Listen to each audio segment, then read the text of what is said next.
na aula de ontem, no finalzinho, a gente fez aquela história do dielétrico esférico, né? Que a gente aplicava um campo elétrico, o campo elétrico era para baixo, e isso deslocava o centro de carga negativa da esfera para cima, deslocava o sistema das cargas positivas para baixo. Na verdade, então eu pus um sistema de eixos aqui, isso aqui é Z, esse aqui é o zero, aqui é o centro de carga negativa, essa distância é delta. Depois a gente fez um sistema aqui Y, né? Depois eu fiz um sistema X', Y', Z', e a transformação que eu tinha escrito aqui era Z' é igual a Z menos delta. Depois a gente encontrou um campo E induzido que eu dei um sinal positivo, eu achava que ia ser negativo, e aí alguém me deu a dica errada e eu pus Z' igual a Z mais delta. Mas não, Z' igual a Z menos delta, como eu tinha posto no início, né? Você vê que quando Z é igual a delta, Z' é igual a zero. O campo induzido é positivo, como deve ser. O campo induzido, né, o E induzido tem que ser para cima. A minha preocupação era porque eu tinha que escrever E externo menos E induzido. Ou seja, eu tinha que ter a diferença entre eles, né? Mas eu tinha já a diferença, embora esse aqui seja positivo, esse aqui é negativo. Então estava certo desde o início, não é mais delta, menos delta, o E induzido é positivo. Outra coisa, eu sempre na demonstração que eu fiz, eu considerei o dielétrico como sendo uma coisa monoatômica. Na prática não existe isso, né? Tem sempre moléculas, exceto alguns gases nobres, etc. Eu tenho uma coisa que não forma cristais, se eu pego os principais dielétricos, como por exemplo mica, né, que foi muito usado até 30, 40 anos atrás, porque é uma coisa que tem uma constante dielétrica alta, tem uma rigidez elétrica alta, excelente dielétrica. Mica é um mineral, né, que aparece na natureza. Não sei qual é a composição, mas não é átomo-sim. Atualmente os dielétricos mais usados são cerâmicas, que também são moléculas compostas. É muito mais fácil eu polarizar uma molécula do que um átomo. As forças num átomo, num único átomo, são muito maiores do que as forças que envolvem as ligações moleculares.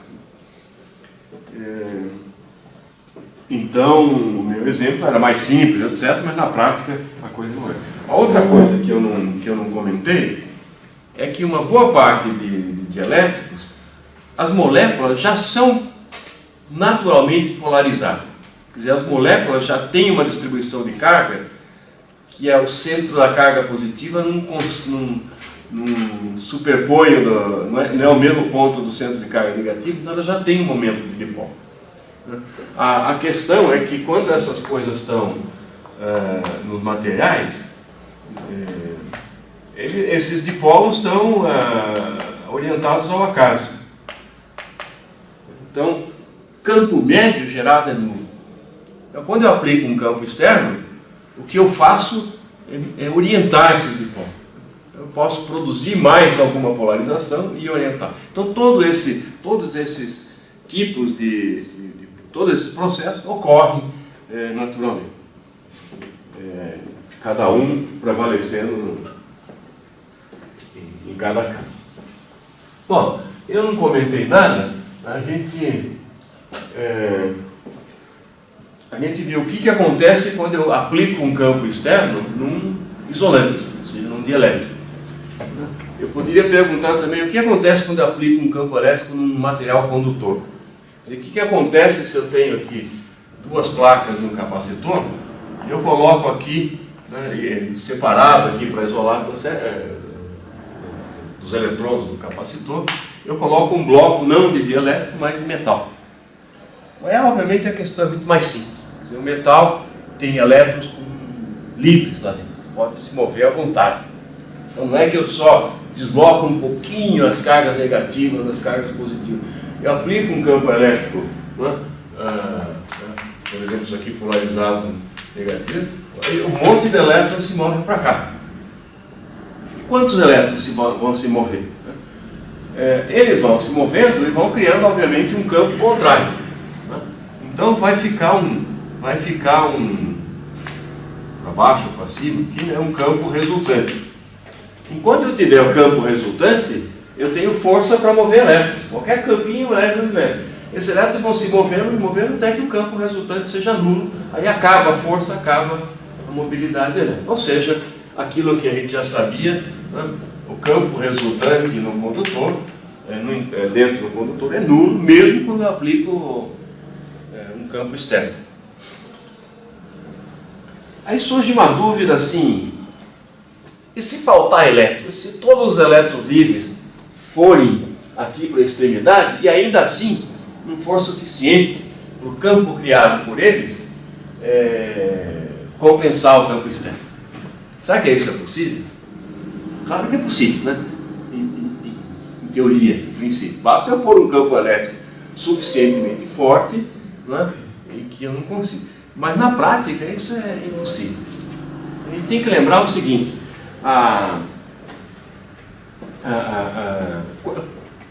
quantos elétrons livres por centímetro cúbico existem no metal? A gente pega aí o cobre, por exemplo, né? 1 centímetro cúbico de cobre tem aproximadamente, a densidade do cobre deve ser por volta de 7, 8, 9 gramas por centímetro. Vamos pegar 8 gramas, 8 gramas por centímetro cúbico, então ele tem 1 centímetro cúbico, tem 8 gramas. O cobre é da ordem de 60, né? 60 gramas, vamos fazer 6 gramas, né? Só para ficar no meu exemplo. 60 gramas é 1 mol.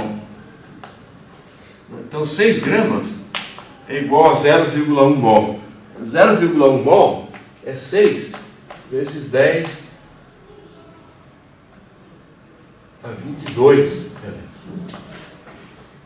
Então eu tenho, se cada átomo de cobre, que é o que ocorre na verdade, cada átomo de cobre contribui com 1 elétron livre, eu tenho 10 elevado a 22 elétrons.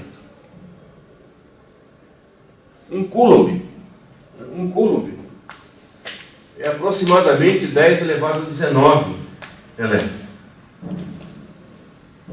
10 elevado a 22, isso aqui é mais do que 1000 coulombs. 1000 coulombs coulomb é andar com pau. Não é? Se você pensa em 1 centímetro, qual é o campo elétrico que tem em 1 coulomb? Faça a conta, dá uma coisa que não existe dielétrico, isolante que eu ponho aqui para segurar essa coisa. Eu teria que colocar aqui 1 milhão de volts num centímetro para poder ter 10, 20 coulombs aí num centímetro de carga aqui, né? Enorme. Enfim, com uma tensão muito alta e não conseguiria ter nem uma dezena de coulombs. Né? Vocês pensam, por exemplo, um capacitor grande, né? Capacitores grandes, você escreve em microfarads, 100 microfarads, 1000 microfarads. Né? 1 milifarad é um dos maiores capacitores que se encontra para comprar. 1 milifarad. Se eu pego um capacitor de 1 milifarad e aplico uma tensão de 10 ao cubo de 1000 volts entre as suas placas, eu tenho 1 coulomb. Se eu quiser ter 1000 coulombs, eu teria que colocar um capacitor de 1 milifarad e 1 milhão de volts entre as placas. Então, na prática é impossível você usar todos os elétrons. Isso a gente já tinha visto em algumas aulas no passado muito, né? Acho que na época, quando a gente viu linha de transmissão, né?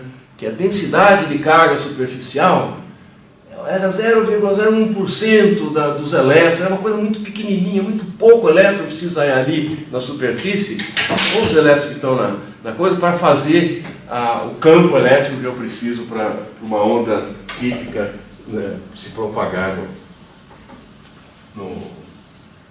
na linha de transmissão.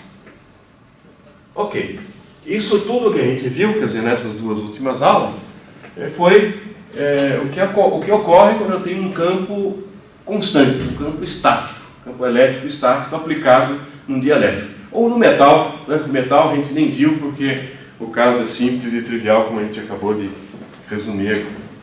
Agora a gente vai fazer a mesma coisa, mas com um campo que varia no tempo, ou seja, com uma onda eletromagnética. Então eu vou primeiro ver o que acontece com uma onda eletromagnética dentro de um metal. É uma onda que penetra no metal. Depois eu vou ver a mesma coisa com um dielétrico.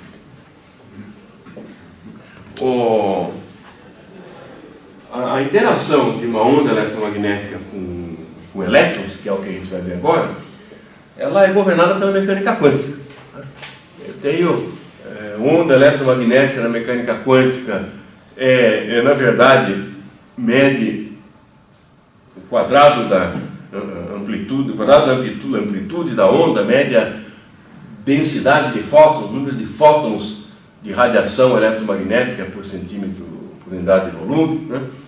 E são esses fótons que interagem com o elétron. Então, o fóton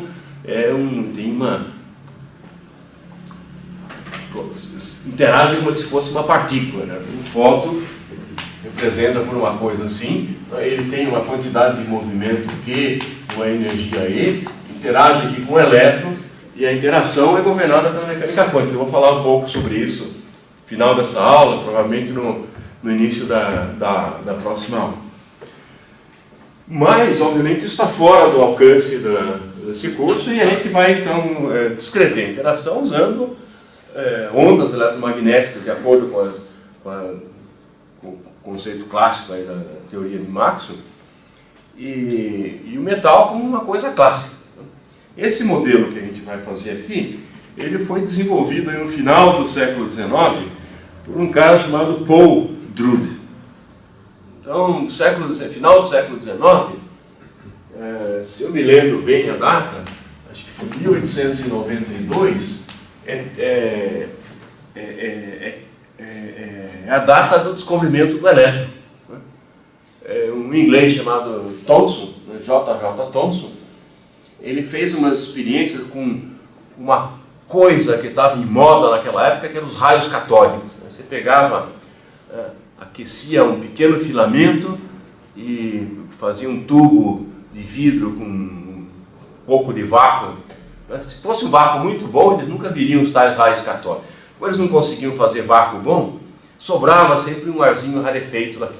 Então eles faziam um tubo em vácuo, entre aspas, punha aqui esse catodo aquecido e aqui uma placa, né, e com acesso externo para conexão elétrica, aplicava a diferença de potencial e aparecia saindo do catodo um raio luminoso. Esse raio luminoso eram os elétrons saindo do catodo.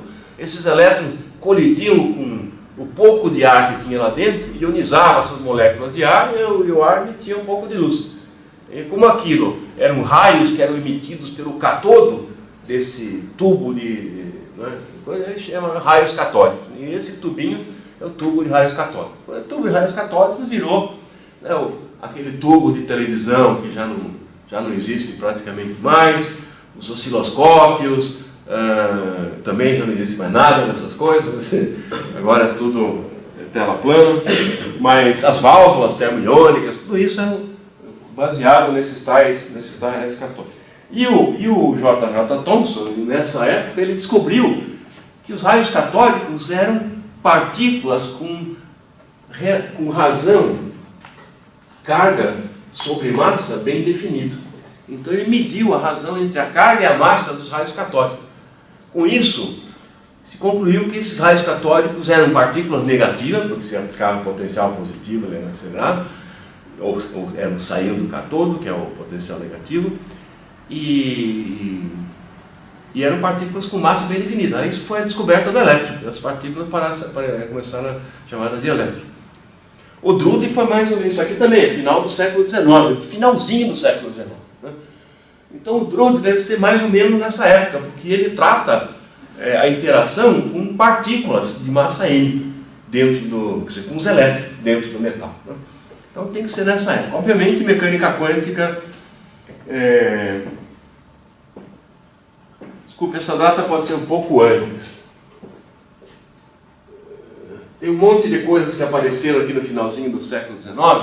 Né? Outra coisa foi o efeito fotoelétrico. Pode ser que em 1892 seja o efeito fotoelétrico, eu não sei. Né?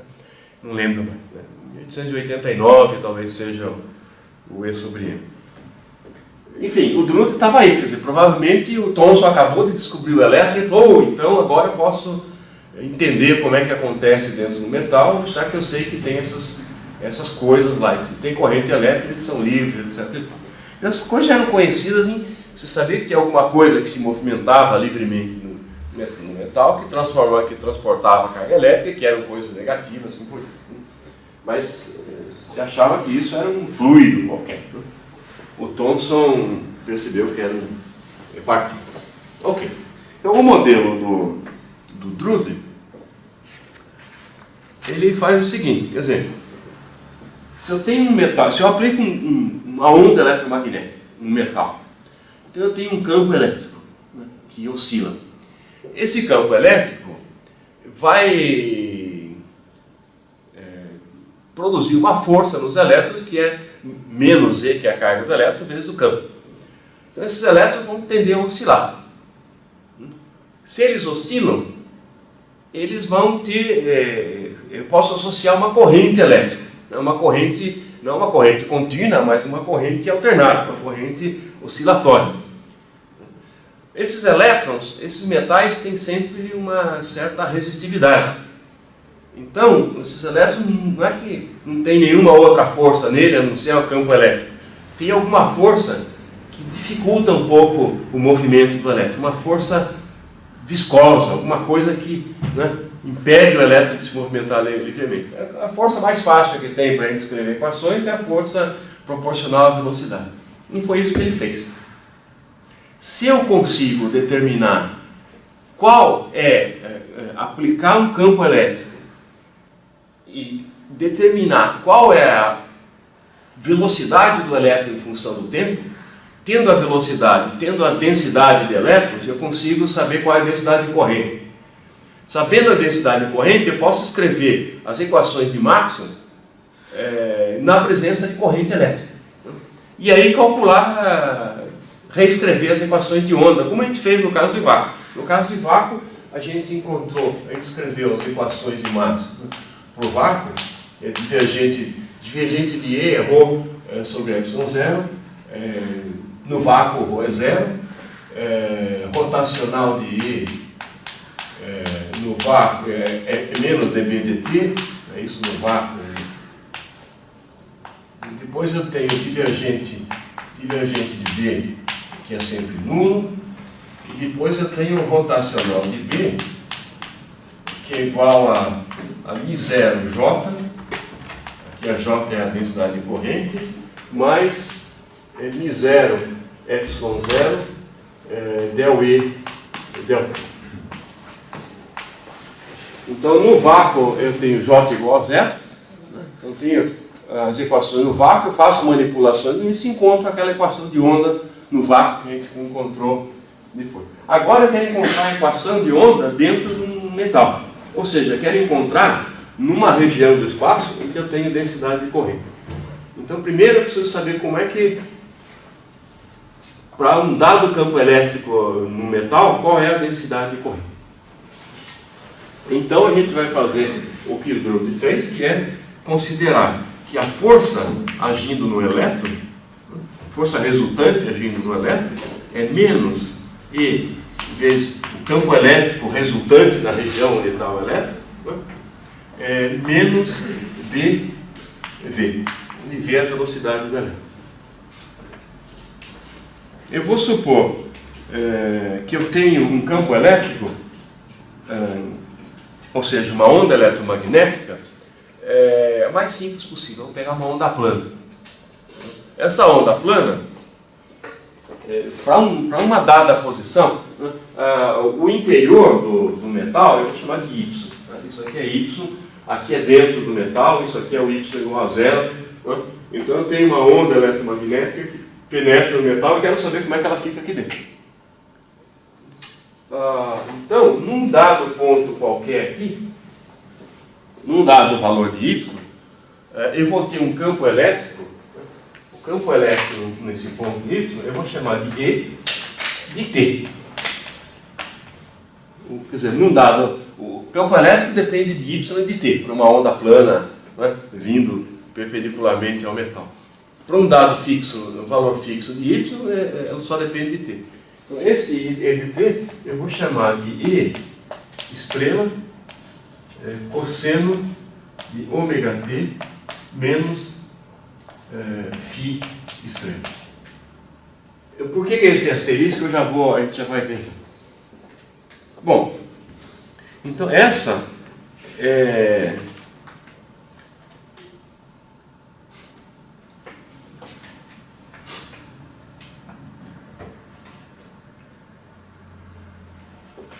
bom, deixa eu explicar já isso aqui antes que nas minhas notas eu explico depois, melhor. A onda plana seria alguma coisa assim, E que depende de Y e T é igual a E0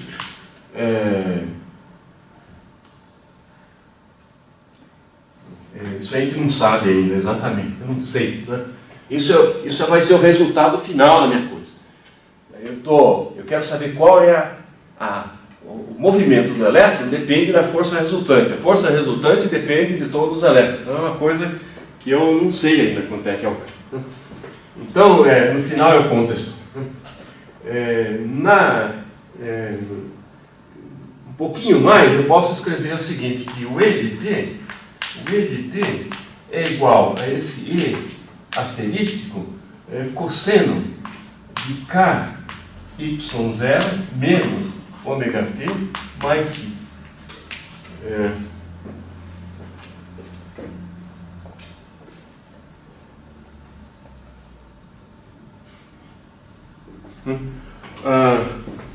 Tá certo? Se eu estou vendo isso num ponto fixo aqui, Y0. E aí eu escrevo que Φ estrela é igual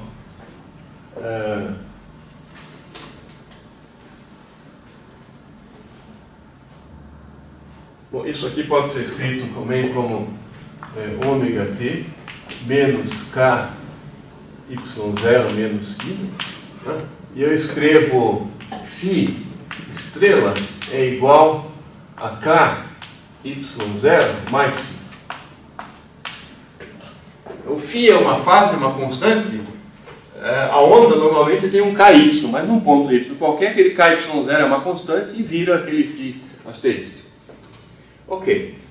Então a equação, a segunda lei de Newton, me dá a equação do movimento. Eu vou chamar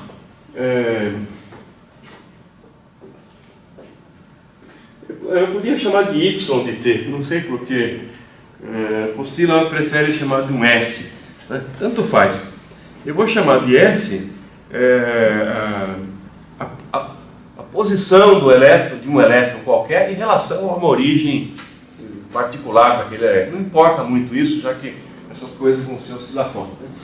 Então a segunda lei de Newton, eu teria um S de T que é igual à posição em função do elétron, em função do tempo do elétron. Eu suponho que o campo elétrico está sempre numa direção. Desculpe, a direção Y é a direção de propagação da onda, né? O campo elétrico está perpendicular a isso. O campo elétrico está, aqui está a direção Z, aqui está a direção X.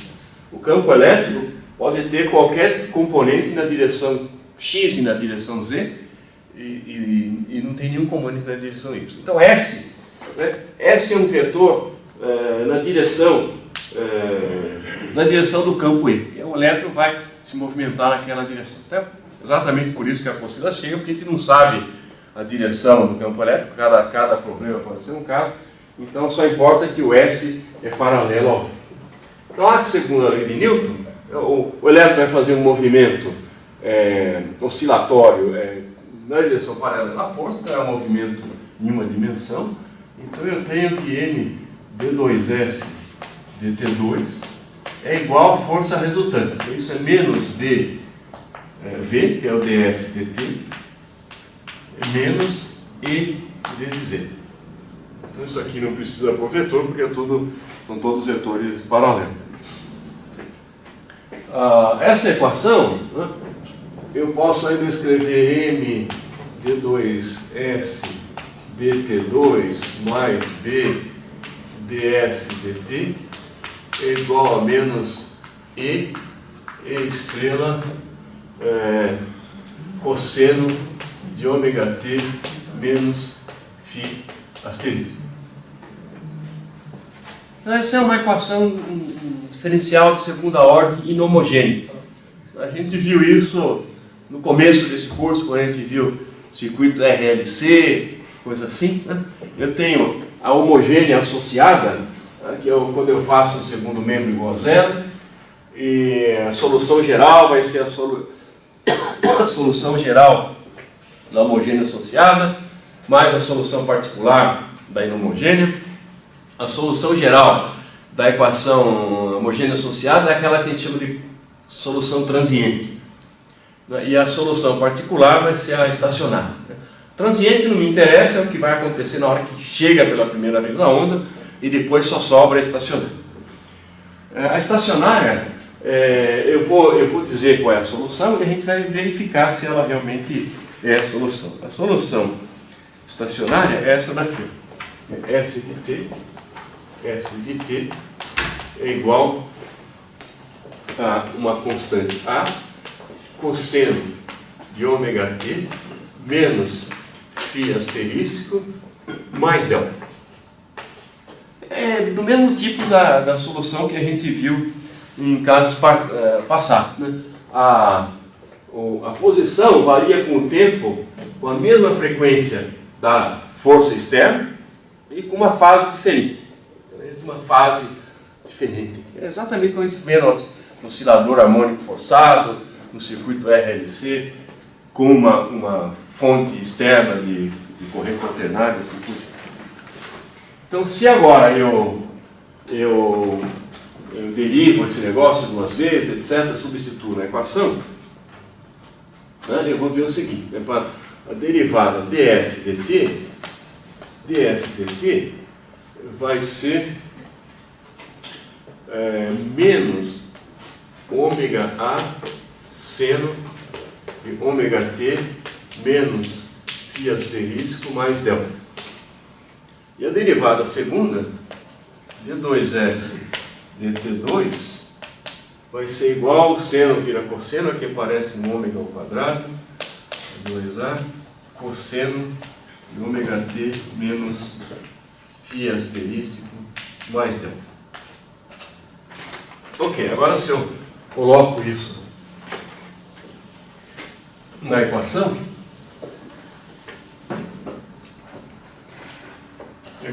eu vou ficar com a derivada segunda, vai dar menos m ômega 2 a cosseno.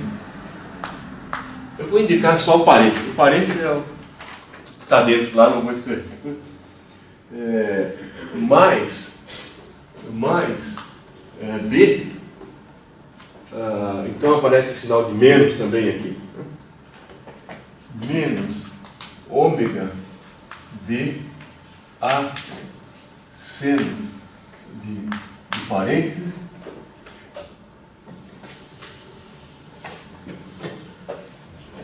mas é igual a menos E asterístico cosseno. Aqui eu preciso colocar completo porque é diferente, né? Menos.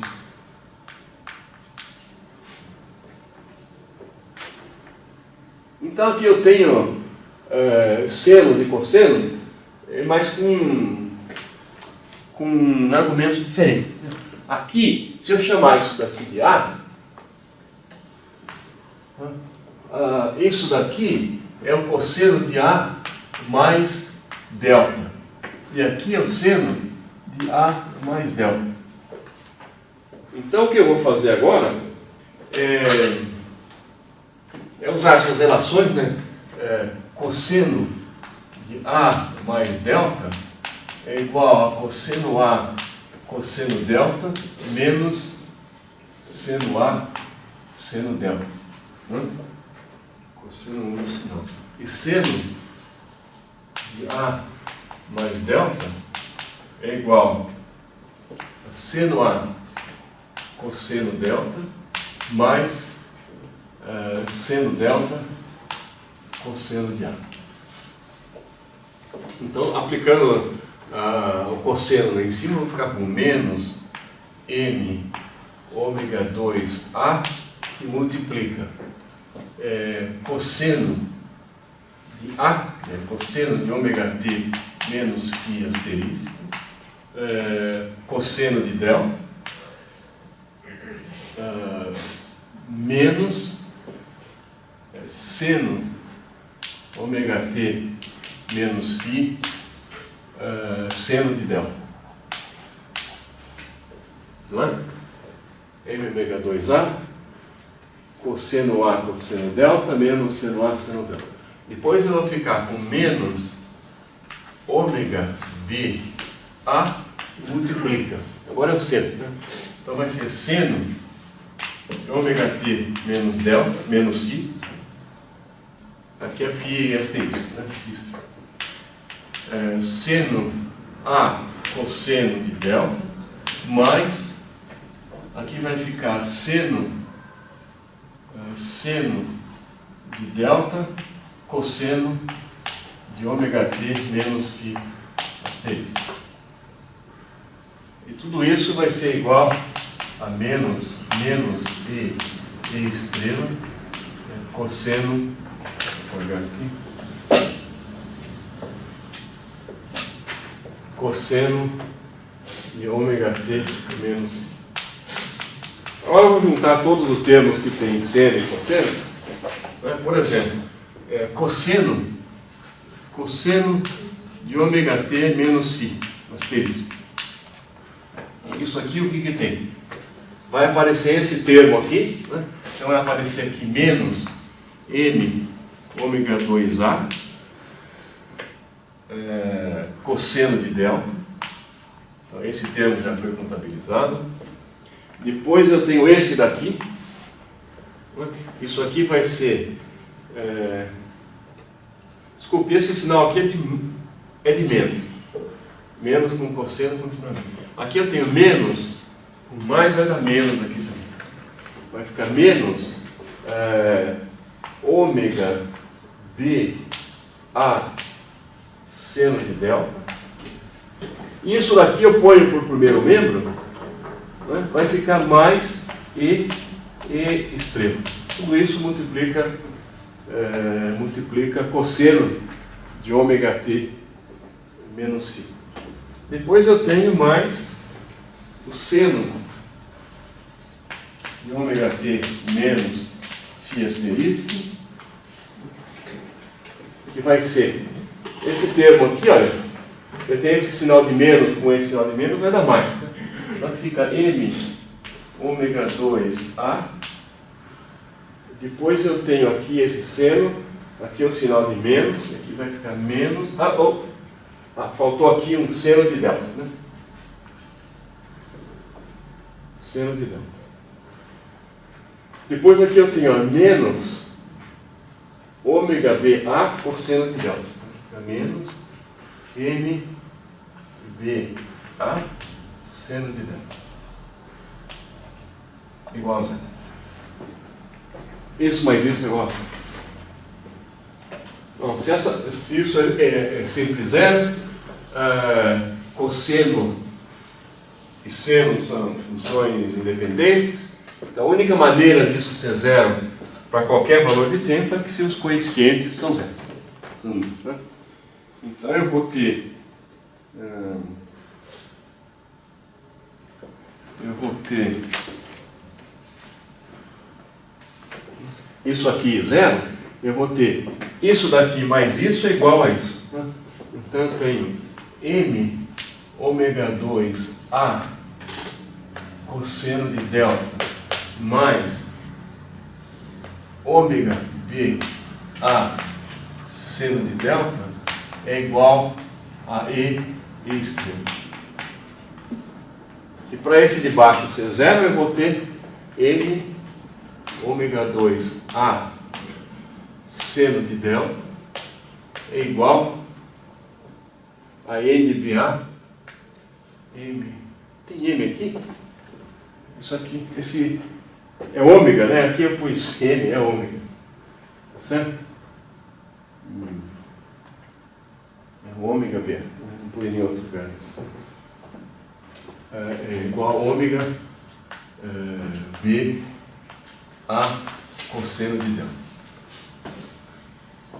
Então, dessa expressão de baixo, o a cancela, esse ômega cancela com esse quadrado, então eu fico com seno de delta sobre cosseno de delta, né? Tangente de delta vai ser igual a b sobre m ômega.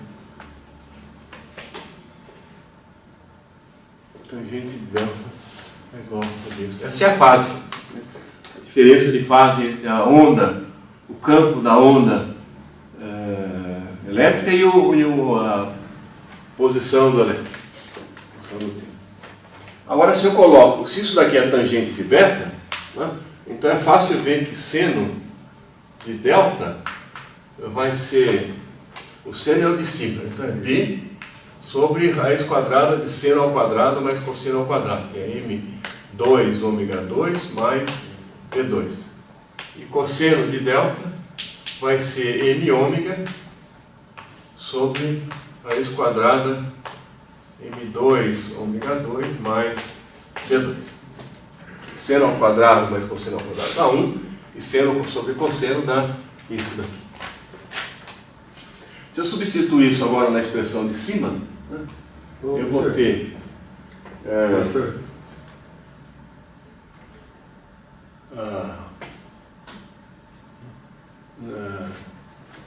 a expressão de cima, o primeiro membro, eu posso colocar a e ômega em evidência. Então eu vou ficar a ômega que multiplica m ômega vezes cosseno de delta. Né? Cosseno de delta é m ômega sobre raiz quadrada m2 ômega 2 mais b2. E aqui vai ficar mais a ômega vezes a está em evidência, sobra o b, vezes seno de delta. Seno de delta é b sobre essa mesma raiz quadrada. m2 ômega 2 mais b2. Isso tudo é igual a e vezes e extremo. Agora a raiz quadrada eu posso pôr em evidência também. E o que sobra aqui vai ser m2 ômega 2 mais b2. Então eu tenho a ômega sobre raiz quadrada vezes que é m2 ômega 2 mais b2. E aqui eu tenho essa raiz quadrada ao quadrado mais b2.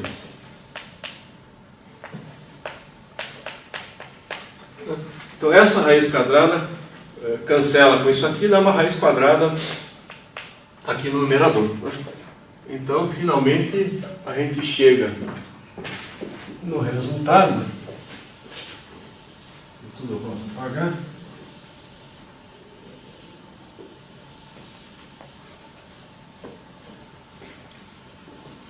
Aqui vamos pôr aqui de novo tangente de delta é igual a b sobre m ômega, e o a vai ser igual a e estrela sobre ômega raiz quadrada m2 ômega 2 mais b2. Certo? O ômega passa, isso aqui vai ficar uma raiz aqui em cima, passo vai para baixo e esse ômega vai para baixo. Então essa é a solução particular, essa amplitude e aquela diferença de fase.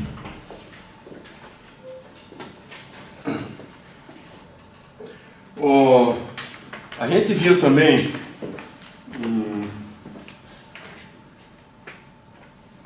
em alguma parte do curso a relação entre, num condutor, a relação entre a corrente elétrica e a velocidade dos elétrons, a velocidade média dos elétrons. Então, quando eu tenho elétrons com uma velocidade v e tenho uma densidade n de elétrons por unidade de volume, né? Nesse caso seria elétrons por metro cúbico, cada elétron tem uma carga menos e, a densidade de corrente é dada por essa expressão. Corrente é carga por segundo.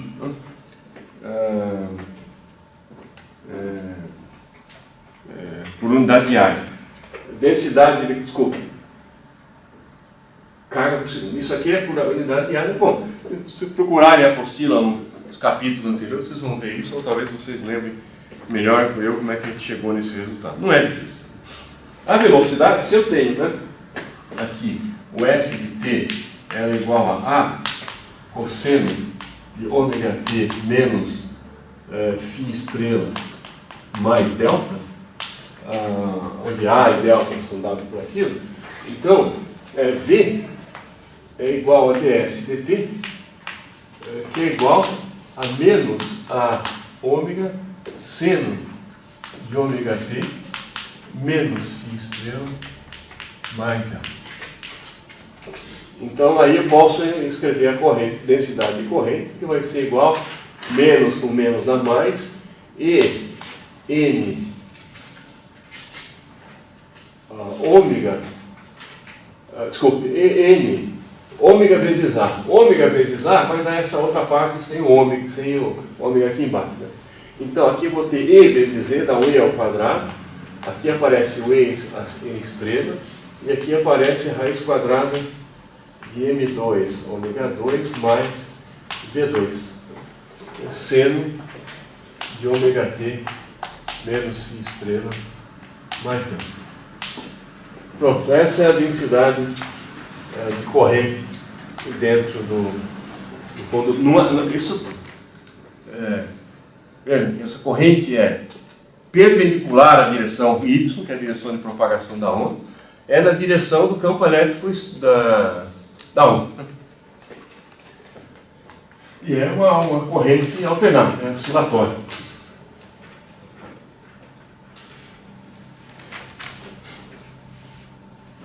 Bom, agora eu vou querer também deixar essa densidade de corrente com argumento do seno igual ao argumento do campo elétrico. Quer dizer, eu vou tirar aquele delta para fora novamente e fazer seno de A mais delta, escrever isso aqui como seno de A mais delta. Então eu tenho aqui o J vai ser igual a E quadrado N E estrela sobre raiz quadrada M2 ômega 2 mais V2 que multiplica. Então isso aqui vai ser seno de A mais B, né? Isso aqui é seno de A, que é seno de ômega t menos φ estrela, seno A, como é que é? Seno A cosseno B mais cosseno B, senão cosseno de delta mais cosseno de ômega t menos φ estrela seno de delta. Novamente, eu tenho aqui seno de delta e cosseno de delta. Então, os dois têm essa raiz quadrada no denominador. Então, eu posso colocar em evidência, multiplicado por essa raiz quadrada, vai sumir esse quadrado aí. Então, o seno é π. Então, o J, a densidade de corrente, vai ser igual a E quadrado N E estrela sobre M2 ômega 2 mais V2. E aqui vai ficar seno de ômega t menos φ estrela cosseno de delta. Cosseno de delta como é que é? M ômega sobre a raiz quadrada. A raiz quadrada eu já pus em evidência. E aqui vai ficar mais cosseno de ômega t menos estrela vezes b, que é o seno, corresponde ao seno de delta.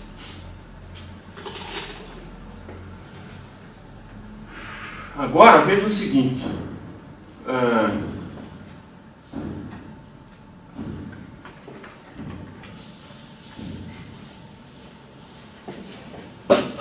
o campo elétrico na posição y, só varia com o tempo, obviamente, a gente escreveu como sendo E estrela cosseno de ômega t menos φ estrela.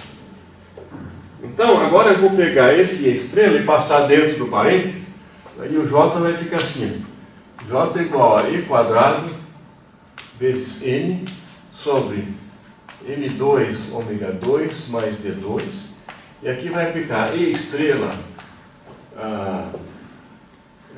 M ômega, desculpa, vamos fazer assim,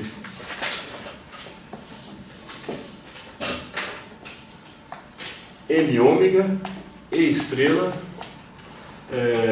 seno de ômega t menos π, estrela, mais, e aqui vai ficar B, E estrela, cosseno de ômega t menos π estrela.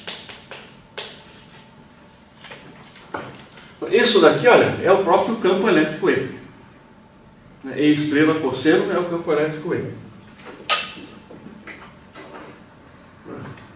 Se E é isso daqui, del E del T é igual a menos ômega E estrela seno de ômega t menos π estrela. Então, isso daqui, olha, isso daqui é menos del E del T. Então eu posso escrever isso aqui é menos del E del T, e isso daqui é E.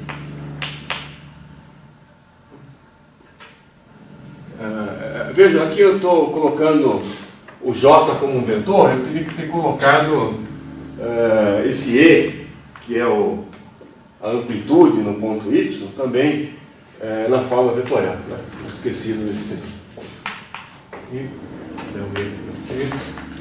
Aqui eu estou usando o derivado, quer dizer, esse campo só depende do tempo, eu estou usando o derivado parcial, porque na verdade, quando eu for calcular em qualquer Y, aparece o campo E depende de Y também. A gente está calculando um valor Y0, mas isso vale para qualquer valor de Y. Então eu posso escrever o seguinte, olha, a densidade de corrente é igual a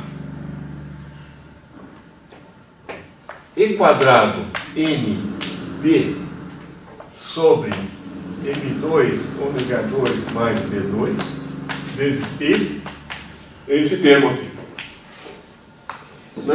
Isso é B vezes E, B vezes E vezes esse termo aqui. E aqui vai ficar menos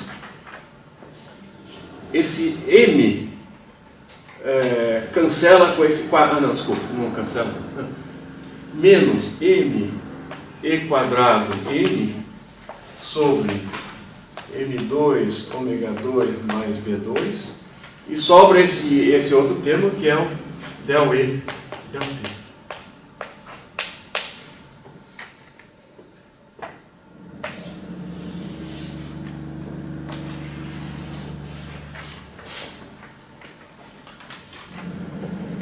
Então essa é a corrente que aparece no condutor quando tem uma onda de frequência ômega agindo nos elétrons. Essa amplitude vai variar com Y. A gente sabe que um põe uma onda eletromagnética num condutor, ele não atravessa o outro lado. Né? Então a gente sabe que essa amplitude deve ir diminuindo com Y. Né? Mas num dado valor de Y não importa, aquilo é constante e eu posso achar tudo. Agora, quando eu for escrever as equações de Max, etc., eu vou ver como é que o Y, como é que aquele E estrela vai variar com Y. Quando eu tenho um condutor e eu aplico uma diferença de potencial, né, um condutor, aparece um campo elétrico e aparece uma corrente elétrica, né, essa corrente é constante, se a diferença de potencial é constante, e a gente sabe essa expressão, quer dizer, a densidade de corrente é um certo G0 vezes o campo elétrico no interior do condutor. Essa é chamada a lei de Ohm microscópica. Esse G0 é a condutividade elétrica do material. E vejam que a lei de Ohm para a corrente contínua só depende do E. Densidade de corrente só depende do E. Aqui depende também da derivada. Se eu pegar aqui e fizer um campo elétrico aplicado constante, ou seja, del E del T vai ser igual a zero e ômega vai ser zero. A frequência é igual a zero. Então, para essa expressão aqui, vai dar J para E igual a constante, eu vou ter que J é igual a E quadrado NB sobre B ao quadrado I. Esse B cancela, aparece só um B aqui.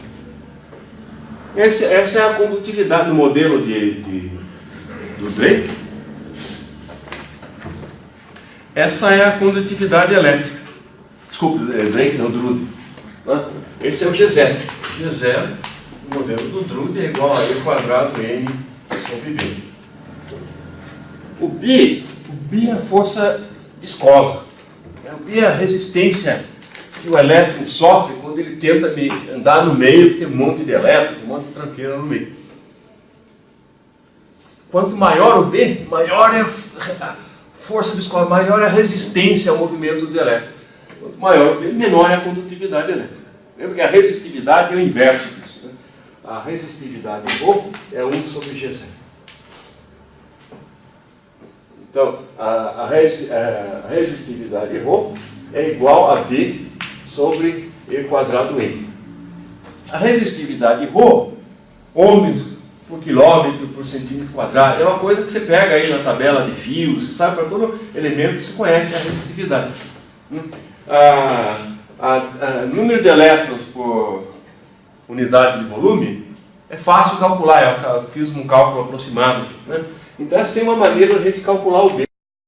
O B é igual a ρ E quadrado vezes N. As coisas da direita são fáceis, então eu consigo encontrar esse parâmetro B, que é o parâmetro da força amortecedora, né, do movimento do elétron, em termos de coisas que são fáceis de se conhecer.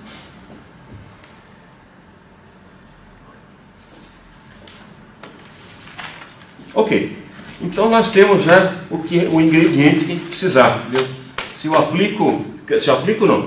Se tem no ponto Y um campo elétrico E dado por aquilo, ou seja, uma onda eletromagnética associada a esse campo E, vai ter um campo B também, mas a gente sabe que sabendo o campo elétrico eu determino a onda. Agora eu quero saber qual é a equação de onda. Então eu vou escrever agora as equações de Maxwell com essa corrente e vamos manipular, como a gente fez no caso de corrente contínua, no caso do vácuo, para encontrar a equação de ondas dentro do metal.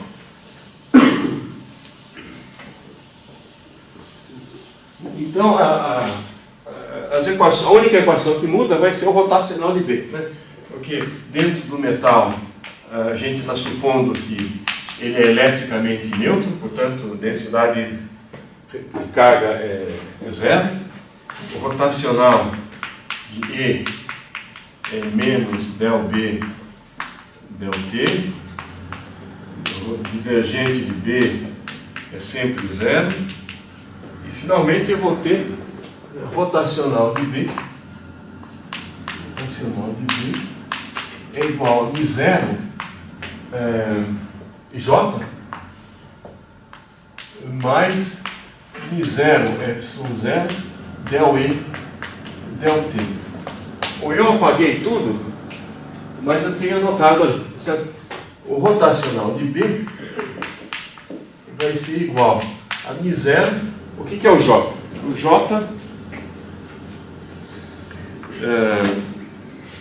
O J é aquela coisa lá que eu tinha escrito, né?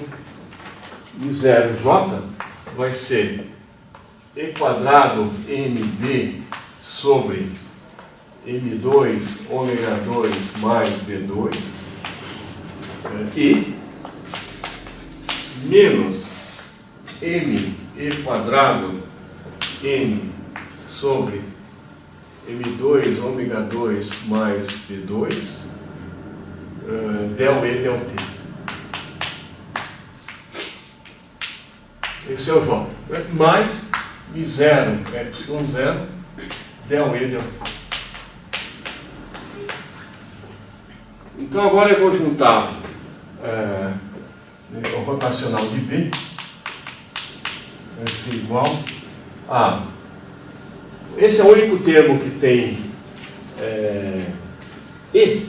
Eu vou escrever isso da forma zero G de ômega vezes E. Vejam, o G0 era isso daqui. Aquilo que aparece multiplicando o E, eu posso chamar que é a condutividade na frequência ômega, é o G de ômega. E aqui vai ficar, olha, mais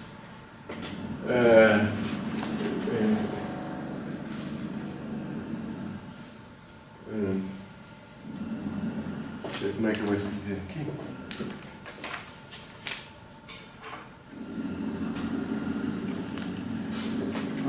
Aqui eu vou escrever, olha, vamos escrever assim. Aqui tem um zero, tá certo? Esse aqui tem um zero, aqui os dois têm zero. Então, vou pôr zero em evidência, e aqui vai ficar epsilon zero menos M E quadrado N sobre M2 ômega 2 mais B2. Tudo isso multiplicando del E del T. Essa coisa aqui, eu vou chamar de epsilon de ômega. Então eu estou definindo esse G de ômega como sendo E quadrado NB sobre M2 ômega 2 mais B2 e um epsilon de ômega que é igual a epsilon zero menos M E quadrado N sobre M2 ômega 2 mais B2.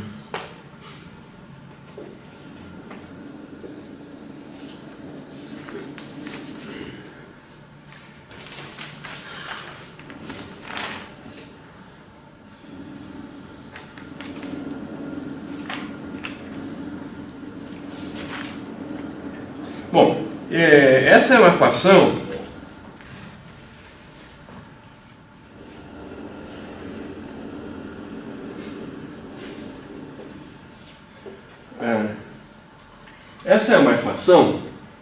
desculpe, essa é a equação do rotacional do B. Eu escrevi ela de uma forma geral, parece um erro, né? Eu não estou dizendo que isso vale para ondas planas, isso vale para tudo. Tem que tomar um pouco de cuidado, porque esse J que eu encontrei foi para o caso de uma onda plana. Então eu vou usar essa equação só no caso de uma onda plana. A coisa vale de uma maneira geral, mas eu não mostrei o caso geral, eu só mostrei como é o J quando eu aplico uma onda plana. Agora eu estou colocando na equação de Maxwell esse J como se falasse para qualquer caso, né? Na verdade vale, mas eu só demonstrei para onda plana e a gente só vai ver o caso de onda plana. Então não tem nenhum problema. Bom, agora o que a gente fez eu tenho aqui essa é a última equação de Maxwell, tá certo? Escrito em termos dessas grandezas G de ômega e epsilon de ômega. E tem então as 4 equações de Maxwell, e vou fazer o que eu fiz no caso da onda eletromagnética no vácuo. O que a gente pegou foi calcular o rotacional desse rotacional aqui, ó. Rotacional desse rotacional. E isso é o seguinte. Quer dizer, o rotacional do rotacional de E é igual a menos o rotacional de del B del T. O rotacional envolve derivadas coordenadas. Ali aparece um del T. Del T comuta com derivadas em x, y, z. Então isso aqui eu posso escrever como sendo menos del T do rotacional de B.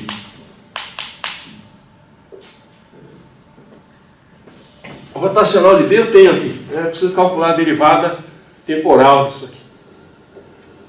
O duplo rotacional ele é igual ao gradiente do divergente,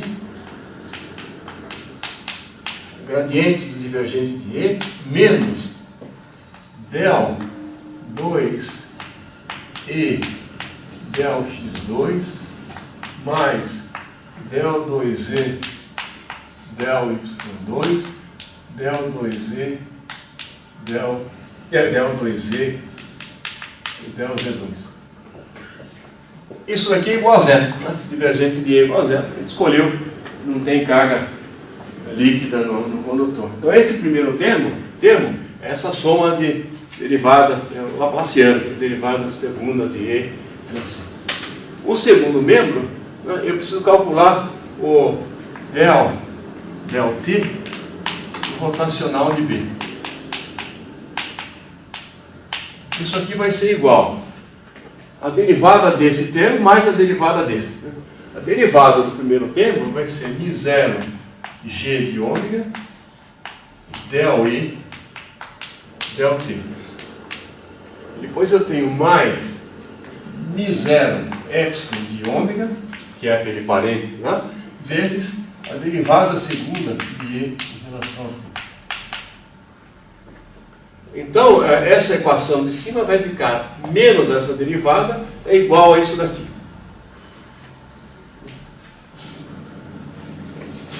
Portanto, eu vou ter, olha, del é igual a menos isso aqui, né? Porque isso aqui a derivada do rotacional, aqui parece menos a derivada do rotacional. Então eu tenho del 2E del x2 mais del 2E del y2 mais del 2E del z2 é igual. Veja, isso é igual a menos aquilo, aqui tem um sinal de menos e aqui tem um sinal de menos. Então eu esqueço esse sinal de menos e esqueço esse também. Cancela. Então aqui fica essa coisa aqui com sinal positivo e aqui fica isso que está com sinal positivo também.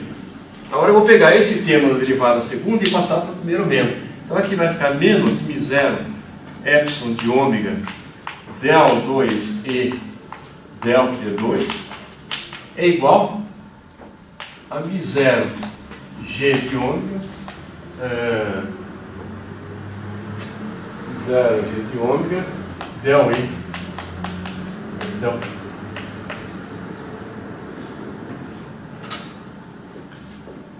O vácuo significa tirar todos os elétrons, né?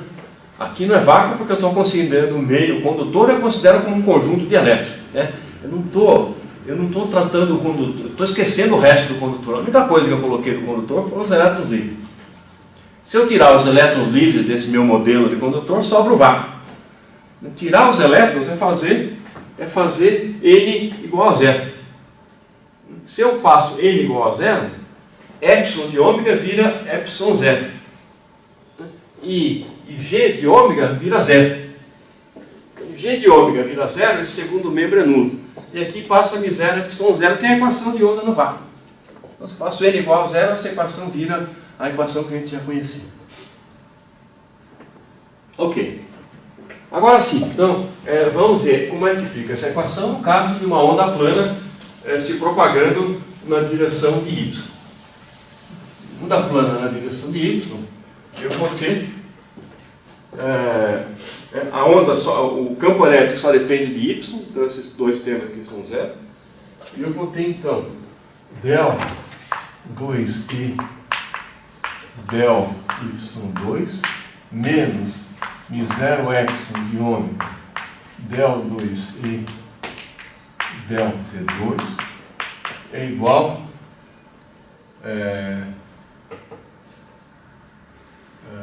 μ0 g de ômega del e del t.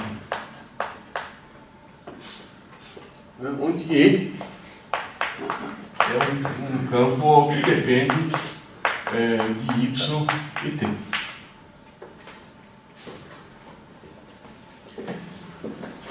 Então, essa também é quase uma equação de onda, né? Quase uma equação de onda. Tem essa parte aqui que a gente pode, entre aspas, dizer que inhomogêneo. Não é bem homogênea, porque a equação de onda tem aqui o tempo também, não é uma equação em uma variável. Mas, enfim, a solução, eu não vou resolver a equação, mas eu vou mostrar qual que é a solução. E a gente depois substitui a equação e verifica que é. Então, o resultado é que o E de YT é igual a um E0, E a menos beta T, cosseno de KY menos ômega T, deixa eu ver se assim vai acontecer, mais φ, mais φ.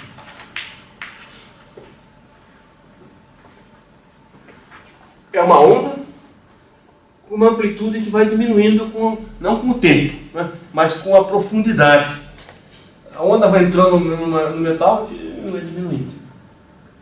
Ou como é o caso do oscilador harmônico, só que o oscilador harmônico é no tempo, né, que a amplitude vai diminuindo.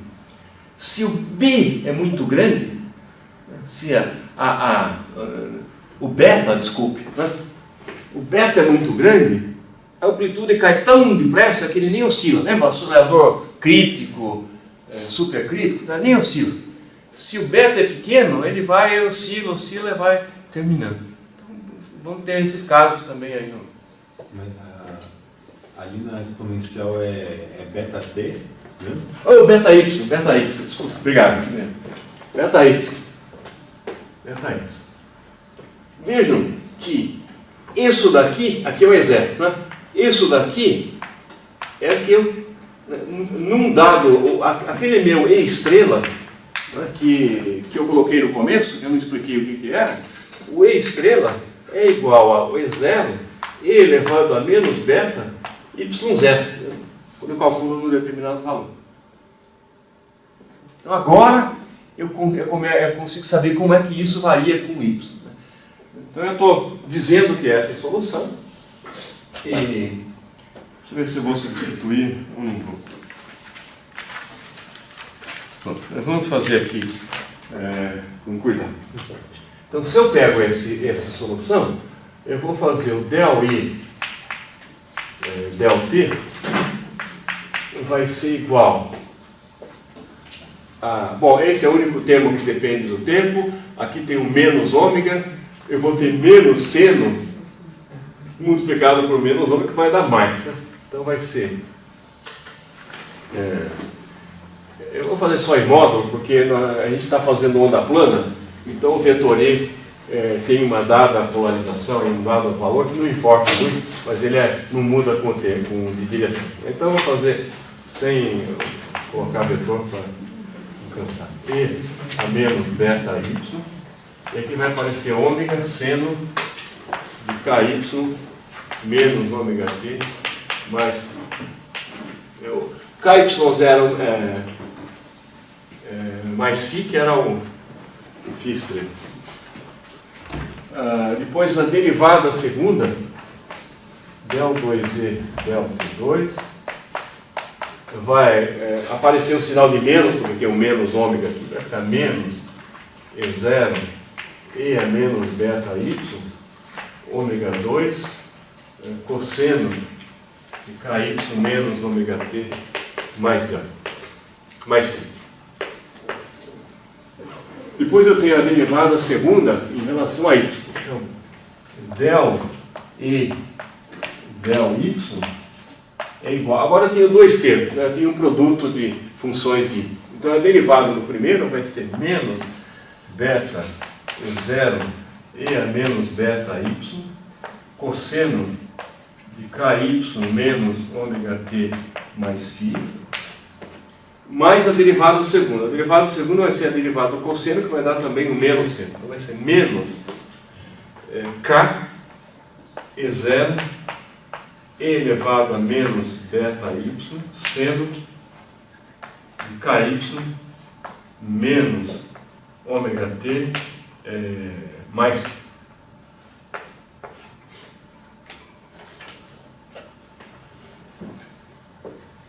Bom, agora tem que derivar de novo. Vão aparecer 4 termos.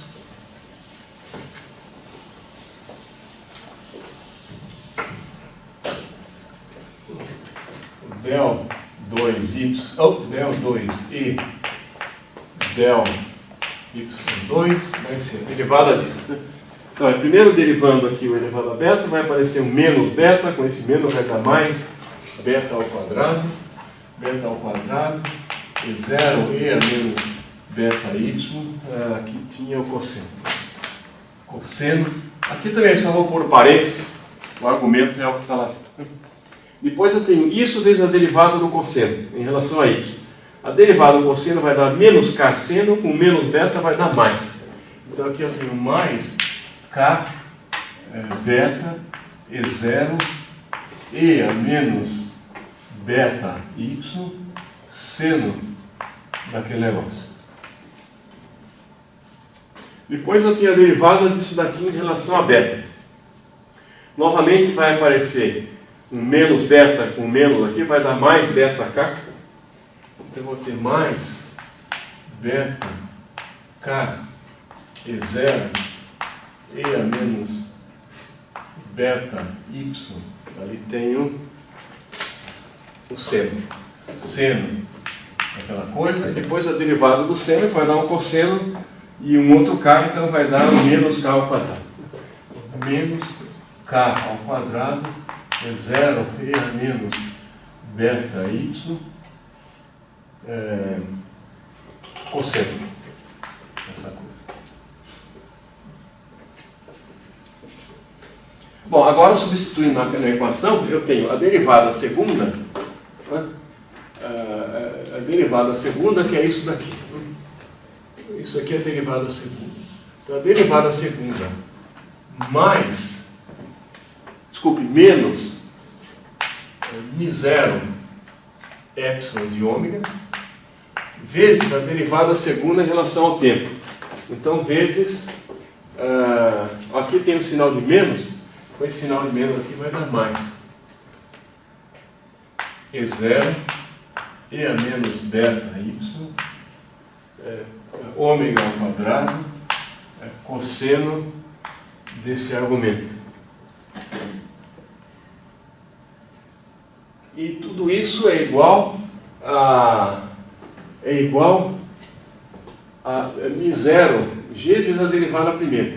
Então eu vou pôr menos μ0 g de ômega vezes a derivada primeira, vezes, aqui embaixo, não pode tudo aqui embaixo, ficar mais visível, menos μ0 g de ômega vezes a derivada primeira, que é igual a E0 e a menos beta y, ômega, seno desse negócio. Isso tudo tem que ser igual a zero. Derivada segunda, mais μ0 ε0, menos μ0 ε0 vezes a derivada segunda em relação ao tempo, menos Isso aqui vezes 10 elevado à primeira é igual. Agora, se eu coloco em evidência,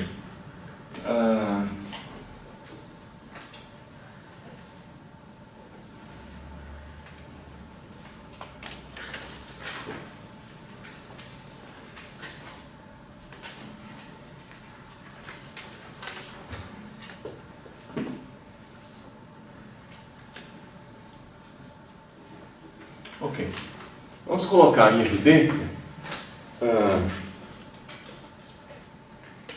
primeiro, eu vou colocar em evidência E0 e a menos beta y, que tem em todo lugar. Depois, agora, eu vou colocar tudo que tem cosseno. Né? Cosseno de ky menos ômega t mais φ, que multiplica. Então, veja, vai aparecer esse termo aqui,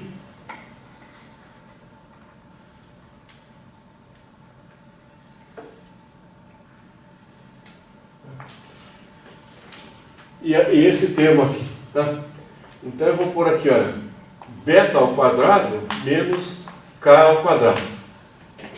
Tudo isso. Depois tem mais um termo aqui, que é esse daqui. E aqui vai aparecer, exato com o sinal de mais, μ0, g de ômega, só isso, né? μ0 vezes g de ômega. Desculpe, tem um ômega ao quadrado. Ômega ao quadrado. Esses são os termos, os coeficientes dos termos que tem cosseno de ky menos ômega t. Depois eu tenho mais, deixa eu pôr isso no animais, né? Mais as coisas que tem seno de ky menos ômega t mais φ. Então vai ser isso daqui, olha, k beta E0, etc., já está lá, mais isso daqui, de novo é k beta, então aqui vai aparecer 2k beta, e finalmente esse termo aqui, 2k beta menos μ0 g de ômega vezes ômega.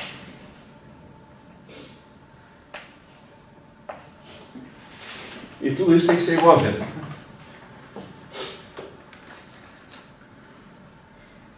Então, novamente, eu tenho um seno com coeficiente, o cosseno com coeficiente, a soma tem que ser zero, os coeficientes têm que ser identicamente nulo.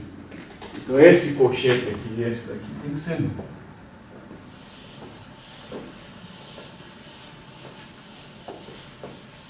E isso vai me dar as relações entre beta, etc. K. Então, eu tenho, né, beta 2 menos K2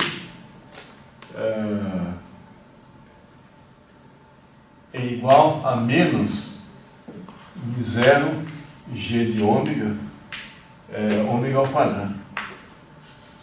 Ou eu posso escrever isso aqui, olha, eu posso trocar a ordem aqui e tirar o sinal de menos.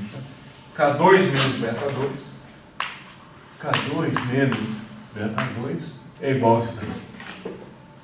E a relação de baixo, eu tenho 2k beta menos μ0 g ômega é igual a zero. Ou então, 2k beta é igual a μ0 g de ômega vezes ômega.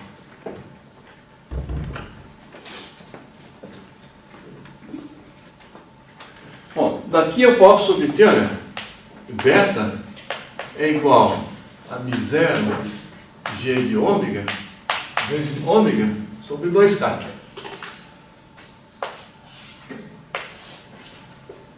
Agora, se eu substituo esse ômega, desculpa, esse beta, na expressão de cima, eu tenho a expressão para cá.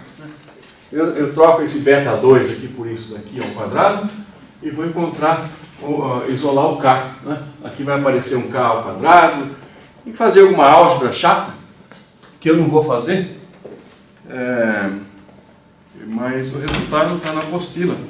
E é alguma coisa assim. O k vai ser igual mais ou menos raiz quadrada de μ0 vezes ômega vezes raiz quadrada de epsilon de ômega sobre 2, mais ou menos 1/2 da raiz quadrada de epsilon de ômega ao quadrado mais g ao quadrado de ômega sobre ômega ao quadrado.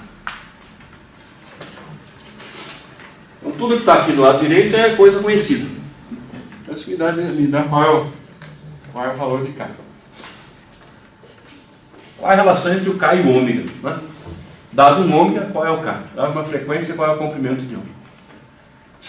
Essa equação aparece com dois sinais de mais ou menos, quadrados que extraem raiz. Dessa relação aqui, olha, vejam que μ0 é positivo, g de ômega é positivo, ômega é positivo,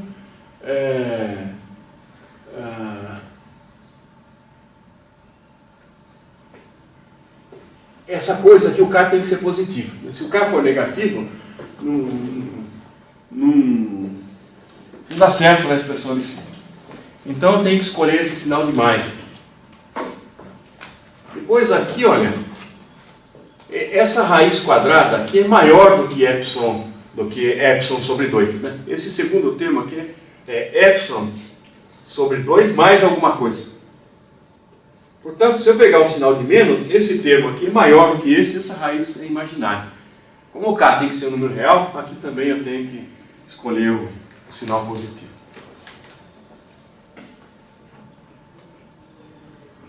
Ok. Agora veja. O que é o G? Né? O G de ômega. O G de ômega, a gente já tinha visto antes. Deixa eu ver a expressão aqui, onde é que eu tenho. Ok, antes vamos ver o seguinte. Qual é o campo magnético? Eu achei o campo elétrico. Eu achei a expressão para o campo elétrico. E0, E a menos beta y, cosseno de ky menos ômega t mais φ. Esse é o campo elétrico que eu mostrei que é a solução da equação, desde que esse beta aqui e esse k satisfaçam, sejam dados por essas relações. Então, antes de ver essa outra parte, eu preciso achar o B. Né? Como que é o B de t? Então, o que eu preciso fazer? Eu sei que menos del B del t é igual ao rotacional de E.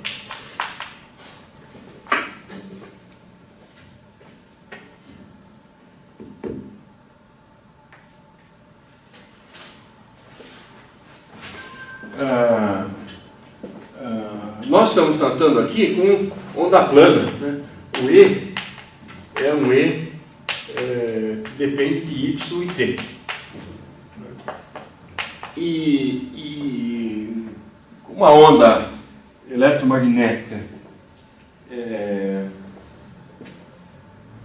os campos são perpendiculares à direção de polarização, né? Esse E é igual a um EX, que depende de Y e T, mais, aqui vamos fazer assim, EX na direção I, mais um EZ na direção K. O EX e o EZ dependem de Y, mas a direção é sempre perpendicular à direção de J. Se eu for calcular o rotacional, né, de E, só vão sobreviver os termos do rotacional em que aparece del Y. Né, porque a única variável que tem lá para derivar é o Y. Então, se a gente olha a expressão do rotacional, o componente X do rotacional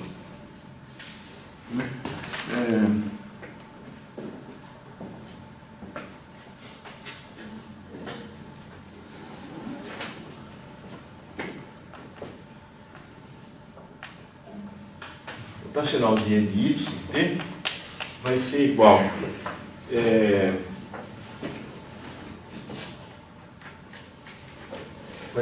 a del EZ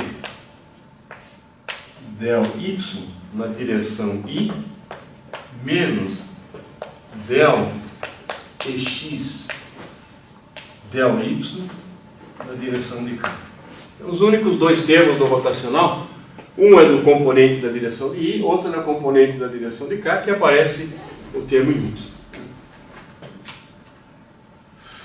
Bom, então agora fazendo essas derivadas,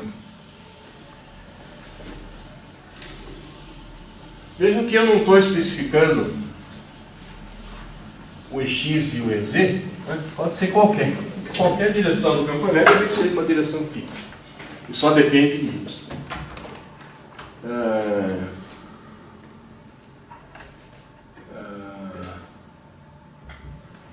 Bom,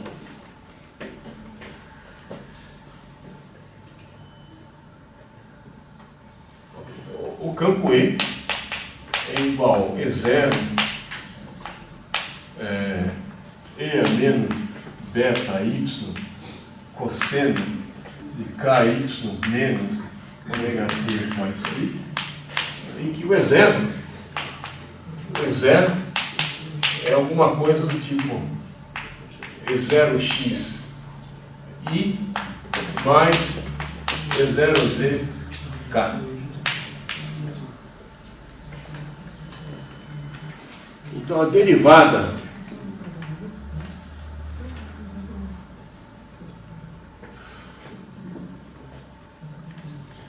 o componente x vai ser 0x vezes y e o componente z vai ser 0z vezes y. Então, o del ex del y,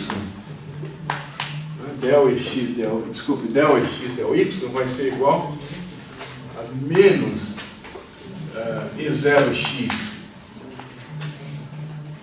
beta E a menos beta y cosseno daquele negócio.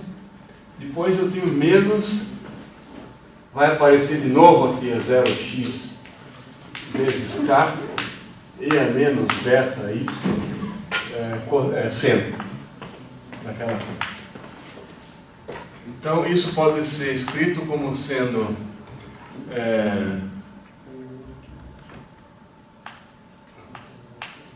E0x e a menos beta y, que multiplica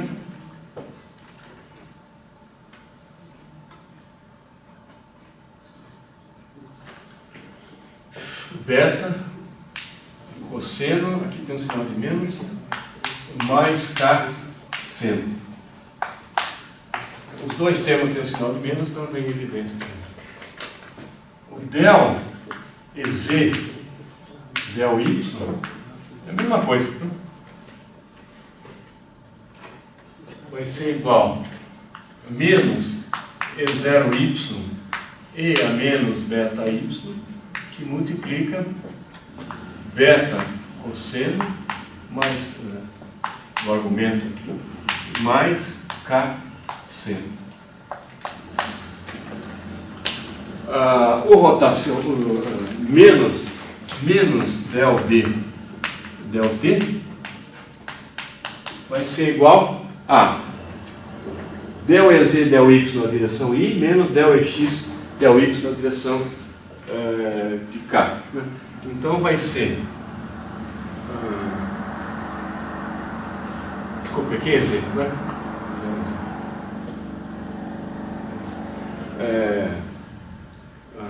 Veja, E0Z na direção I menos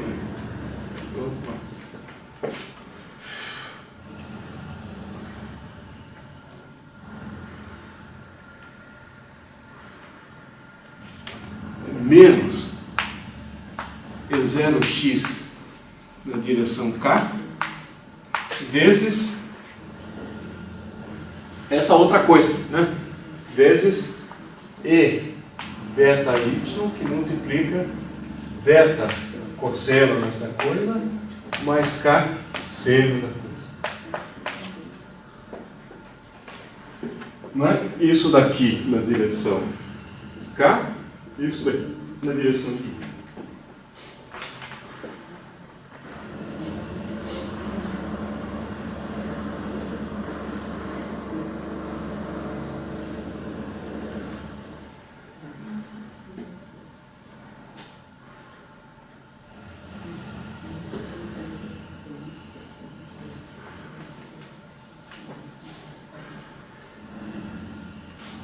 Eu tenho a impressão que está faltando um sinal de menos aqui, né? Falta um sinal de menos. Aqui na minha nota não está, mas acho que tem. Agora,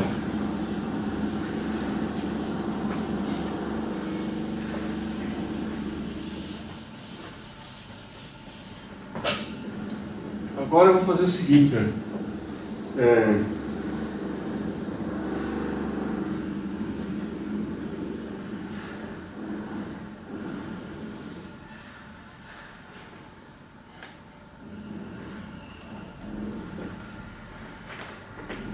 Eu acho que...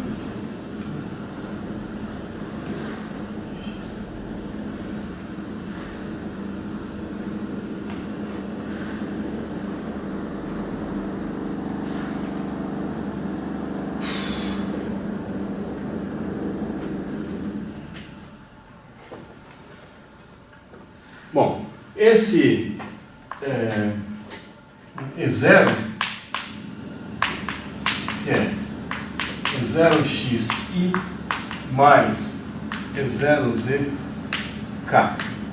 Se eu faço o versor J, tá? Versor, vetor E0,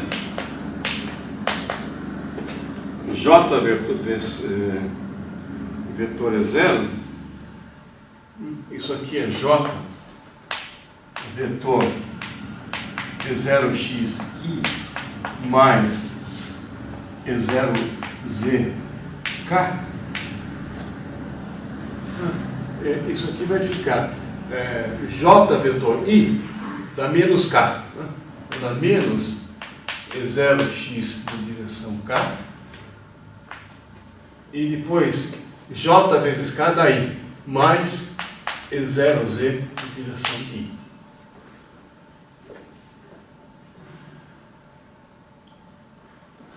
Então, isso daqui, com sinal de menos, é J versor vetor E0.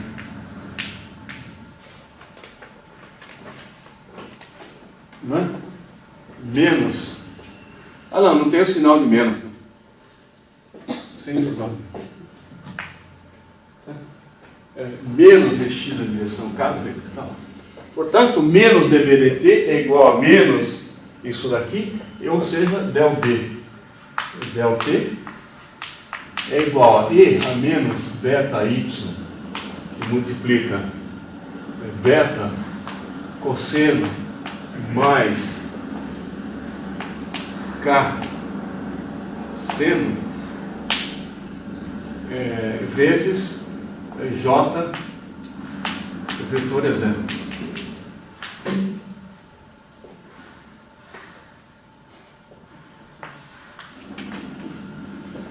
Bom, agora eu preciso integrar. A integral disso é simples, né? Porque eu tenho uma integral de cosseno de ômega t mais uma constante e seno de ômega t. Né? A integral do cosseno vai dar menos seno sobre ômega. Desculpa, a integral do cosseno vai dar seno sobre ômega. A integral do seno vai dar menos cosseno sobre ômega. Né? E, portanto, daqui eu tiro... O resto é constante em relação ao t. Né? Então aqui eu tenho que b de t vai ser igual a E a menos beta y, que multiplica, o que vai dar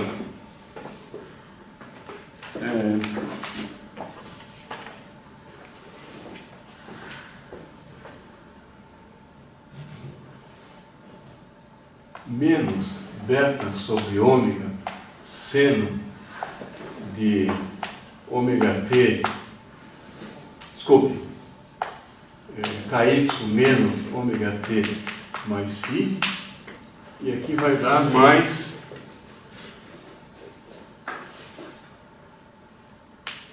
k sobre ômega cosseno de ky menos ômega t mais φ. Tudo isso vezes J vetor E0. Aqui aparece sinal de menos porque é cosseno de menos ômega t. Então sai menos ômega e não troca o sinal de... Agora, eu vou fazer o seguinte.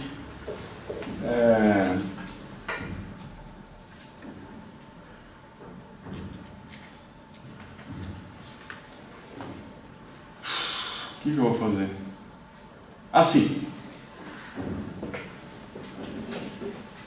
Bom, eu vou colocar o ômega em evidência, né, e vou multiplicar e dividir pela raiz quadrada de K2 mais beta 2. Então eu tenho o B de T, o B, desculpe, de Y em T, né, faltou Y ali, vai ser igual a E a menos beta Y sobre ômega. Aqui eu vou multiplicar por raiz quadrada de K2 mais beta 2. E aqui vai ficar, olha, o ômega foi em evidência, então só sobrou um beta, e aqui eu tenho que dividir por raiz quadrada de K2 mais beta 2. Aqui vai ficar seno KY menos ômega T mais beta, mais φ. E aqui vai ficar, aqui faltou um sinal de menos, né? Aqui tem mais, aqui esse outro termo vai ficar o K sobre a raiz quadrada, K2 mais beta 2, e aqui vai ficar o cosseno, cosseno de KY menos ômega T mais φ. E tudo isso vezes o J versor vetor é zero. Por que eu fiz isso? Não multiplicar e dividir por aquela raiz. Porque vejam, aqui ficou um K sobre essa raiz. E aqui tem um beta sobre essa raiz. Então eu posso chamar isso daqui de seno, isso aqui de cosseno.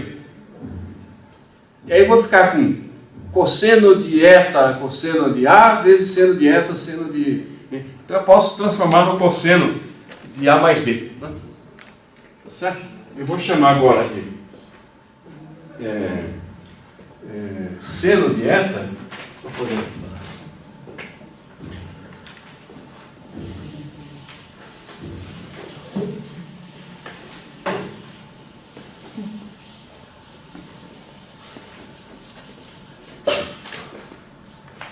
seno de eta é igual a beta sobre raiz quadrada beta 2 mais K2. E cosseno de eta é igual a K sobre raiz quadrada de K2 mais beta 2. E, portanto, tangente de eta é igual a beta sobre K. Então, o campo B vai ficar E a menos beta T, beta Y. E aqui vai ficar menos seno de eta, seno daquela coisa, mais cosseno de eta, cosseno daquela coisa. Isso é cosseno de A, cosseno daquela coisa mais eta. Então o B, aqui faltou ainda o J, o vetor é zero.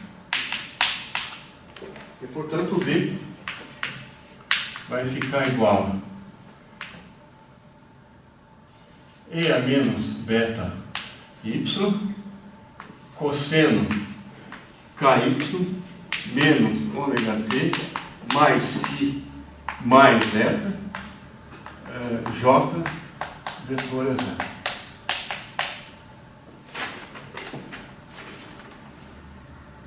Então, faltou essa coisa aqui, né, que eu tive que multiplicar e dividir. Aqui fica a raiz quadrada, V igual a E a menos beta Y, raiz quadrada K2 mais beta 2, tudo isso dividido por 1. Essa é a expressão do campo magnético.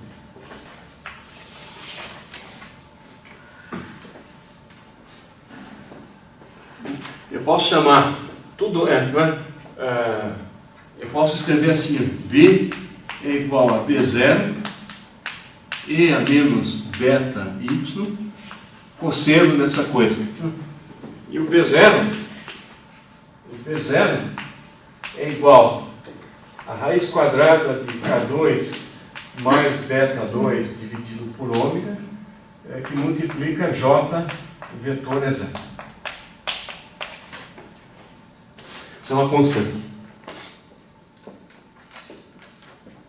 Com isso a gente tem a nossa onda, tem o campo elétrico aqui em cima, e aqui o campo magnético, o valor das constantes, etc.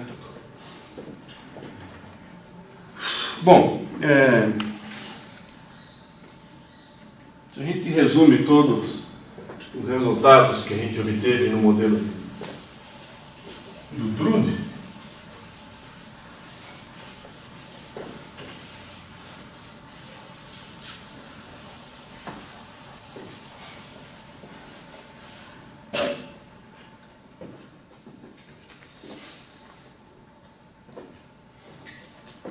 então resumo, modelo de Drude. A gente tem campo elétrico dentro do condutor, Y T, o modelo de Drude aplicado a uma onda plana, né? É igual a E0 e a menos beta Y cosseno de KY menos ômega T mais φ. O B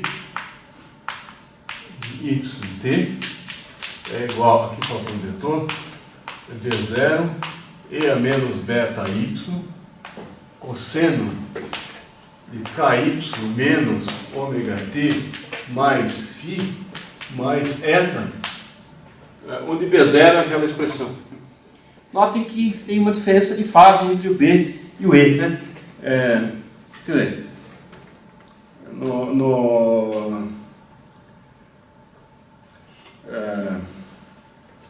no vácuo tem uma diferença, mas lá é π sobre 2. E aqui uma diferença que não é exatamente π sobre 2. O B0 é igual a raiz quadrada de K2 mais beta 2 sobre ômega J vetor E0. O E0 é um valor qualquer.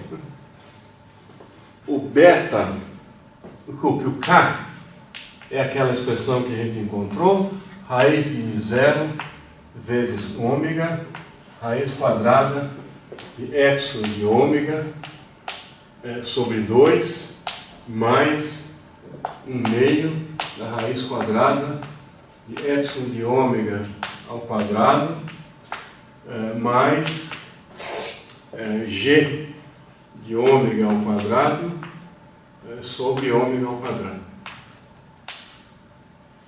Então, tendo esse K, que depende de ômega, o beta eu obtenho como μ0 e g de ômega vezes ômega sobre 2K. E a relação entre o beta, desculpe, o g de ômega, é aquilo que a gente tinha obtido, que é e quadrado mb sobre m2 ômega 2 mais b2, e o epsilon de ômega é igual ao epsilon 0 menos m e quadrado m sobre m2 ômega 2 mais b2. E ainda tem uma relação, né, entre o K e o B, né? K2 menos beta 2 é igual a μ0 epsilon de ômega vezes g.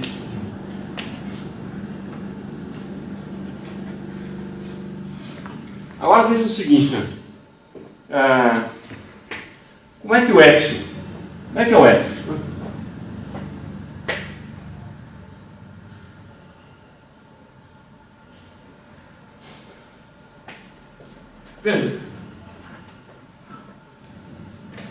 Veja, M é a massa do elétron, N é a densidade, etc. A única coisa que varia aqui é a frequência da onda que eu jogo no metal, o ômega. Vai existir um valor de ômega, que eu coloco aqui, então que essa expressão aqui igual a epsilon 0 e faz o epsilon igual a 0. Então vai ter um ômega que eu vou chamar ômega P. Esse ômega, para ômega maior do que ômega P, né? Se ômega for grande, esse número é pequeno, o epsilon é positivo. Se ômega é menor do que um ômega crítico, esse número aqui é grande, maior que epsilon zero, o epsilon é negativo. Se o epsilon é positivo, se o epsilon é igual a zero, K é igual a beta. Se o epsilon é positivo, K é maior que beta. Se o epsilon é negativo, K é menor do que beta. Lembra, o K é o número de onda. Inverso do comprimento de onda, basicamente. O beta é a atenuação. O que significa K maior do que beta? Significa que o número de onda é pequeno comparado com o tempo a distância que leva para cair a amplitude. Então a onda oscila antes de terminar. Se o beta é maior do que K, quer dizer, a onda atenua muito rápida, não dá tempo nem de fazer uma oscilação. Então, a gente tem esses casos, né? Vamos determinar a frequência ômega P, é chamada frequência de plasma do metal. Eu não sei exatamente porque esse termo tem alguma relação entre produção de plasma, um gás de elétrons, coisas assim. Lembra, a gente está tratando o metal, eu comentei agora há pouco, o metal para a gente é só um bando de elétrons lá dentro, né? O resto só serve para fazer que a densidade de carga seja zero. Você não está fazendo nada com o resto. As cargas positivas não se mexem, não atrapalham em nada. Isso, na mecânica quântica, na mecânica clássica, tem um problema importante que é chamado gás de elétrons livres. Se eu pego esse conjunto de elétrons, eu tenho um gás de elétrons. Gás de elétrons eu tenho, por exemplo, dentro do metal, eu tenho um plasma. Quando eu pego, ionizo o metal, o gás aqui nessa coisa, eu tenho lá também um bando de íons que eu esqueço que estão lá, e tenho um gás de elétrons. A frequência de plasma deve estar associada a problemas desse tipo aqui, mas o termo vale também para o nosso modelo, já que na prática a gente está considerando o metal como um gás de elétrons. Então qual é a frequência de plasma? Eu quero saber como é que, para ômega igual a ômega P, eu tenho que epsilon de ômega é igual a zero. Então, aplicando epsilon zero é igual a N e quadrado N sobre N quadrado ômega P quadrado mais V quadrado. Essa é a condição epsilon igual a zero. Então, se eu manipulo essa coisa toda, é fácil de ver que eu vou encontrar que ômega P ao quadrado é igual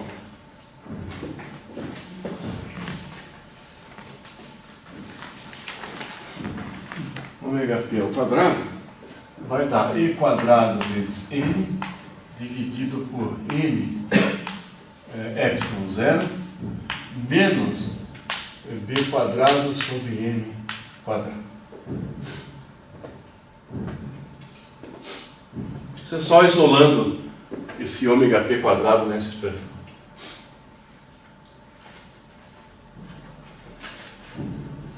Se eu pego cobre, prata, alumínio, esses metais que são bons condutores,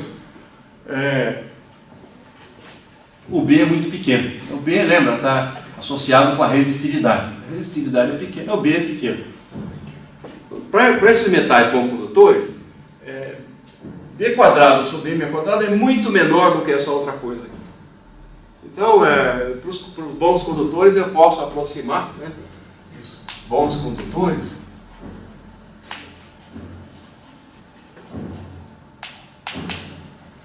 Ômega P ao quadrado ômega P é aproximadamente raiz quadrada de 2N N epsilon zero.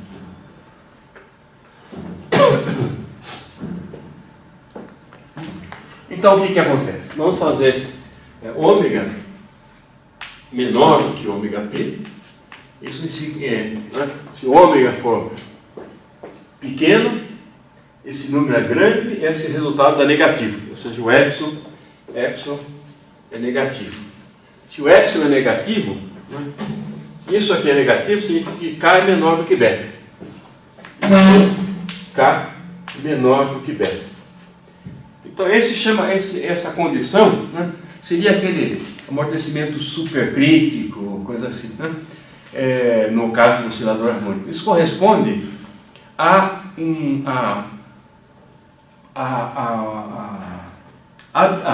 atenuação domina o que acontece no metal. Então, se eu ficar vendo como é que o campo elétrico varia com Y dentro do metal, o campo elétrico vai fazer assim. Não vai chegar nem a oscilar. Se eu tenho agora, isso aqui então é ômega menor do que ômega P. Se eu tenho ômega maior do que ômega P, ômega maior do que ômega P, então o que acontece? Se ômega for maior que ômega P, epsilon é maior que zero e K é maior do que beta. K grande significa comprimento de onda pequeno. Comprimento de onda pequeno significa que enquanto a onda decresce, a amplitude decresce, ela oscila várias vezes. Então, nesse caso, o campo elétrico, em função de Y, vai fazer alguma coisa assim.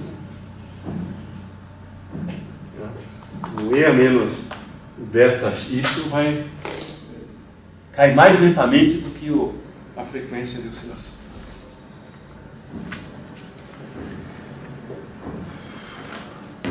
Bom,